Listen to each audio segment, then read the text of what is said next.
Wizards of the Coast has envy. Envy for the creation of the reserve list, a personal hatred that they wish they could take back. But whether you like it or not, the reserve list is going to be here to stay. So why are the prices for reserve list cards so low? What is going on in the secondary market for these cards? This video is going to discuss a lot of these trends going on right now, as well as how Wizards of the Coast hopes to penetrate the reserve list in the future.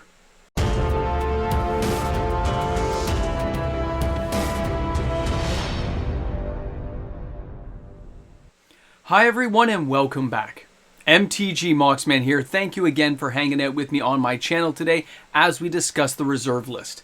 Now, for many people out there who are not familiar with the reserve list, there are 572 cards currently on the reserve list. It has gone through many iterations and different versions of the reserve list until what we currently have is a current definition of this particular section of Magic the Gathering's history. This reserve list hasn't really been messed around with too much other than the 30th anniversary, and really that was more of a price thing than the actual reprinting of these cards, which Wizards of the Coast was allowed to do as it was a special edition. Let me show you the current definition of the reserve list. Here is the current definition of the reserve list. Reserve list cards are cards that will never be printed again in a functionally identical form.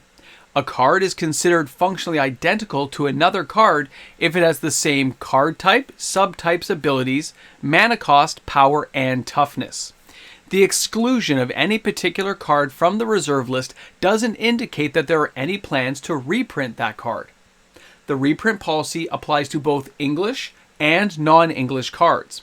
All policies apply only to tournament legal Magic cards in printed form. Wizards of the Coast has and may continue to print special versions of cards not meant for regular gameplay, such as oversized cards. The restriction also does not apply on non-redeemable digital cards in Magic Online or MTG Arena. As a game, Magic the Gathering is now 30 years old, and that means the cardboard that we've been playing with all these years, all those reserve list cards, created way back in 1996, are also 30 years old. We know how paper stands up over time. And the fact that players utilize these cards to play a game and not just sit on a shelf like a hockey card can show you the attrition rates for Magic the Gathering cards are a lot higher than many other areas of the collectible market.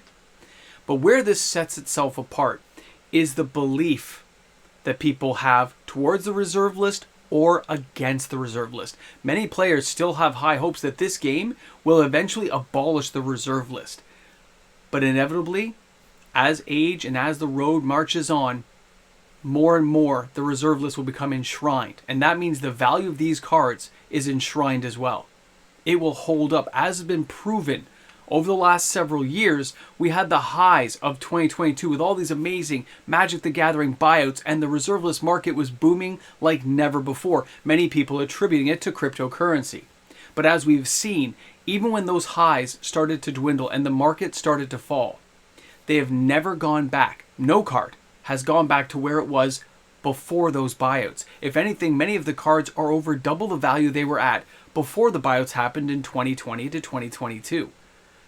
So when you're looking at collectibles and you're looking at reserve list cards, if you're a player considering looking at these cards, knowing your value, knowing the price you paid, has something above what Wizards of the Coast does currently with their reprint schedules, you know there's going to be value there. Now you also have to consider the playability of the game itself, because when you're looking at reserve list cards, many players will attribute the collectability with the playability, which helps determine the value of the card, along with scarcity. When you're looking at a card of Wheel of Fortune versus an Elvish Farmer from Fallen Empires, they don't really match up equally, even though they're both on the reserve list. Playability has a lot to do with it, because even now, most Magic cards are still being played with. Even though they're collected, even though they're on the reserve list and they have thousands of dollars of value, sometimes hundreds of thousands of dollars in value, they still get played with. So players will look at those values. That doesn't mean the other cards aren't collectible, but let's face it. Out of the 572 cards on the reserve list, about 100 actually have some real value. Middle ground to a high ground, and the potential for higher growth.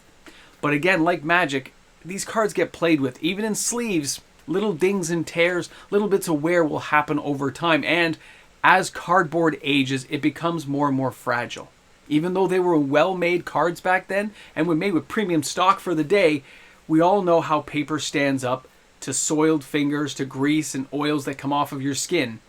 And eventually, I still believe a lot of these cards are going to end up at museums. They're going to end up being collectibles. And for all the players who are hoping at one point that Wizards will abolish the reserve list, you'll get to the 30th anniversary type thing. I think they'll get that right somewhere in the next decade, where they won't overcharge for it and give players that experience of being there and playing with the old cards. But they're not going to break the reserve list. Too much money's been spent. Too much age and time have gone by. It's enshrined in Magic's history, and likely it's going to sit there forever.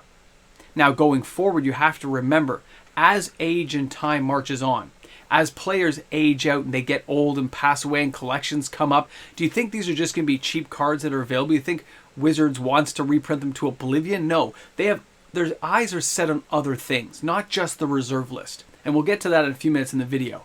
But when you're looking at the cards themselves and these collections come up for sale, that's like having, from Canada, a group of 7 photo, come up. Amazing piece of artwork. You might not be thinking about Da Vinci or Leonardo or Michelangelo, but famous artists don't happen overnight. Collectibles weren't collectible the same way. It takes time, it takes pressure. So no, Magic cards are not that type of collectible, but they're not going to disappear from popular culture. It's gone through too many generations now, and it will linger and linger and linger, even if the game died. So when you're looking at value of cards, there's a reason why collectors will look for the highest grades they can possibly find. And players who still want to have those cards are looking for the roughest versions they can find. But here's the medium point. They're all valuable. They all are worth something. Maybe not every reserve list card is playable, but the ones that do get played are going to hold their value a lot longer and at a lot higher rate than people realize, because those cards never went back to their previous levels, never dropped down to where they used to be only 4 years ago. So what does that mean going forward? It means as the spikes and booms come, as we continue to see growth in the market, you are going to see these cards continue to gain in value. Just like any stock market, there's only so many shares of that card available. Picture a stock of 100 million shares, picture a Magic card with 20,000 shares. Depending on the type of card and when it was printed, an Arabian Nights card like Shazam de Jinn, 20,600 copies I believe is the one I saw, and that's all that's available. Same with Library of Alexandria and many other cards. And although they may not be playable in a lot of the formats that are popular right now, I think there's something to be said for players you don't hear about who buy these cards and play just kitchen table Magic. They're just playing at their homes, playing as the game was intended. Rules can change, formats can change, and that means the attitudes of players buying these cards continue to evolve and change, and they will continue to do so. Just when you think you've got something figured out, something else comes along. Commander came about for many different reasons. So has Brawl, so has Pioneer, Modern. Some were created by Wizards of the Coast to make them money, to find ways to keep the wheels turning. And then the reserve list case, the old Power School format that it is, it seems to hold its value better than any of the other formats that have been created since. It is the OG. So if you're a player who's always considered or thought about investing in reserve list cards, dabble your toes. Buy some $1 cards. Look at the list of 572. Which ones can you get cheap and buy at the cheapest possible price to say you own some? The first thing is getting involved in a market space. The first thing is getting in to say, yes, I own some. Spending $5 or $10 a month over the course of a year or two, or saving up for that first dual land, you'll never be proud of yourself. And buying the reserve list cards that are played, such as dual lands, those cards you never sell. You don't bring them back to market because chances are, if you're a Commander player, if you're trying to get into Vintage Legacy, you're going to be using these cards forever. And if you're playing kitchen table Magic, it is the ultimate thing to say, I've got dual lands, I got old cards. Because they are so expensive and they retain such value and they have such prestige inside the game. It can't be understated. The people who mainly complain are the people who don't have them. And I get that. That form of like not having something can be very upsetting when you really want to get it. and having to wait a long time and have the patience to save up and work up to some of these really expensive cards, it can be a really daunting task, I do not doubt. Now, as far as I want to touch back here on Wizards of the Coast with the reserve list. Wizards of the Coast does have the right to reprint special copies like the 30th anniversary, non-tournament legal versions that can't be played, but as you see, formats are kind of limited, so really, if they printed out the 30th anniversary ones and had made it the right price, nobody would have quibbled, and it would have brought a lot of new players into the game. It would have been a good thing, I think, for the game. And hopefully, some point later in the next decade or two, they can figure that out and get to that. But in the meantime, Wizards of the Coast, although they were burned, they had their wings singed from going too close to the sun, they do have things to fall back on. I want to share this with you.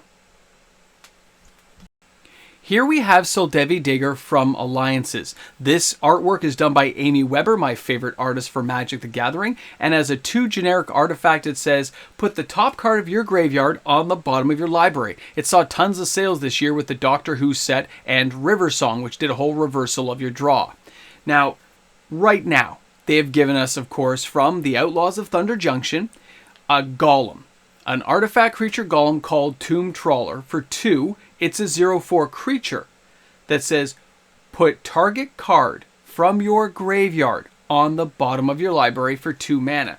So it's actually in some ways superior because it lets you pick any card you want, but it is a creature as opposed to just an artifact that sits on the battlefield. So it will be affected by a lot more things. But as you can see, the similarities between these 2 cards is overwhelming. They are basically the same type of functional card, except for one is more selective, but one is a creature. The other one's more generic, but it's probably a little bit less likely to get blown up right away. I look at these cards, and this is where Wizards of the Coast has room. This is where they can finagle inside to make superior or similar cards that do the same type of thing. You can also look up cards like the Library of Alexandria with the Biblioplex. They're more selective, not quite as good, but still an amazing card with so many similarities to the original that you basically even have similar artwork drawing you in. This is where Wizards of the Coast has the room to create cards like the reserve list.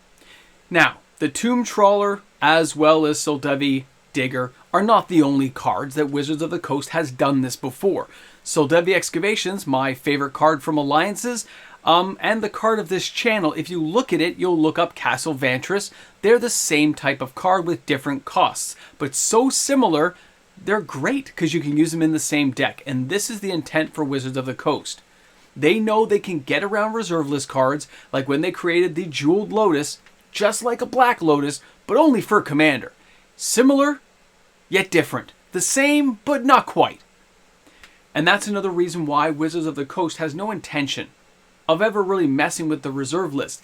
They've got a blueprint, a template, if you will, of the greatest cards ever made that they can tap into. Yes, they might be jealous of the income and revenue that they are losing by not being able to tap into the reserve list, but what they do have is a blank slate. The creative know-how to create anything they want that's on that reserve list, but different. They can create moxes that are only affected with Commander games.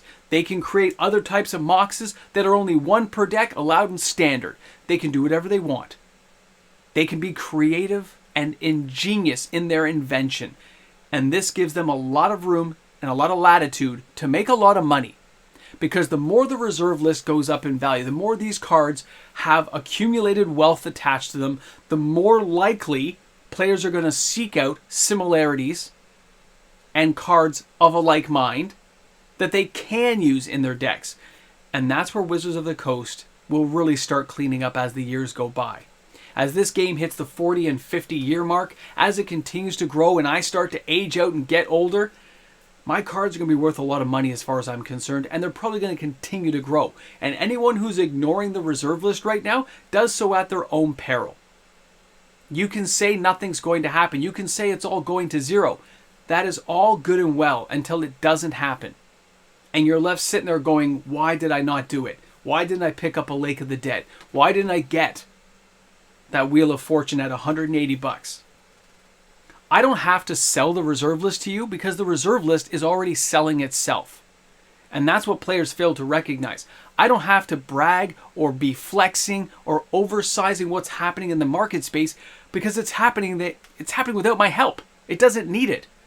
But the idea that somebody who out there is holding back thinking that it's going to go to zero, it's going to get reprinted, they're losing the potential upswing of getting some cards they really want to play with. They get the excitement of owning them at a good price right now before the market ever gets out of whack again and turns all topsy-turvy. But at the same time, they could be gaining a lot of value over those years as well. And that's not something to be ignored. You just shouldn't. But again, you can bring the horse to water, but you can't make him drink it. Thank you again, everyone, for hanging out with me for today's video. I hope you had a great time when you were here. I hope you found it informative. And you know what? I look forward to reading the comments in the comments section. Thanks again for stopping by. Have a wonderful day today. A big shout out and thank you to the fantastic patrons of my channel. Because of these patrons here each and every day, it's allowed for this kind of content creation, this kind of research to happen.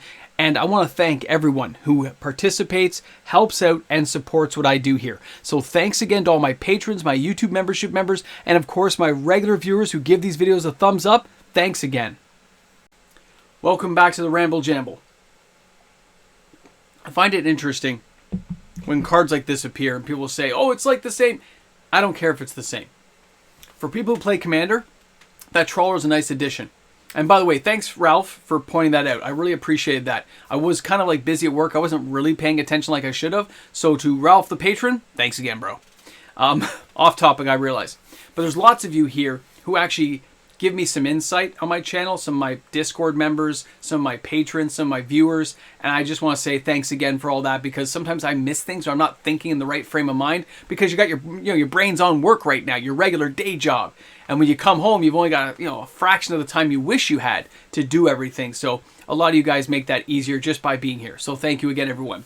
Either way, I'm going to find it a lot of fun to see what happens at the end of this video and see if it even gets any views. But you know what? It's okay if it doesn't, because you guys are all here anyway. Thanks again, guys. Have a great day today. And remember, shop smart. Shop S-Mart.